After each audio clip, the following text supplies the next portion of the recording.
One important aspect is how null can be used in the expression.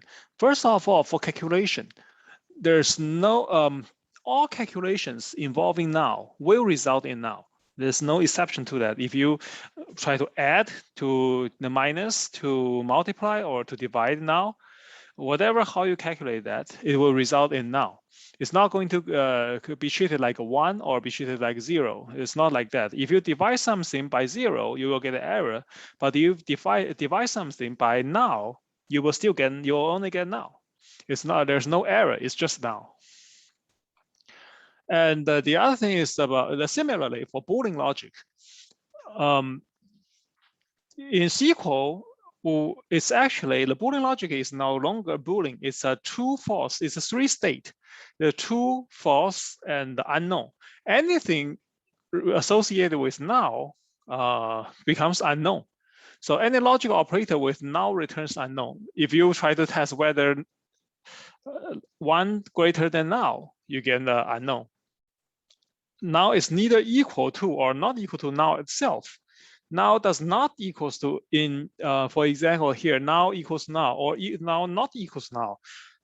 Both will return unknown instead of a true or false. And the reason for that is because null is an unknown, right? If you think about what null is a missing value, is an unknown. Anything got into, it's like a black hole.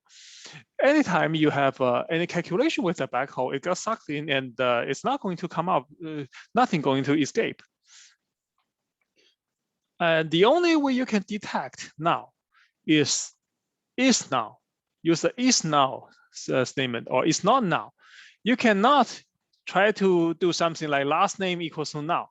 This is the #1 common mistake in null handling. And I would even say this is the #1 mistake I see in all SQL processing.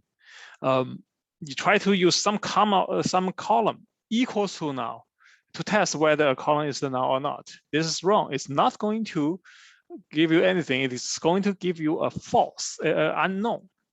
And you can consider this as a false because it's not going to give you any return in the where clause. The worst issue is that there's no error.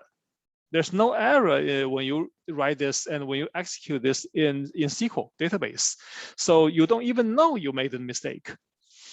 That's why I have to specifically talk about this in this session.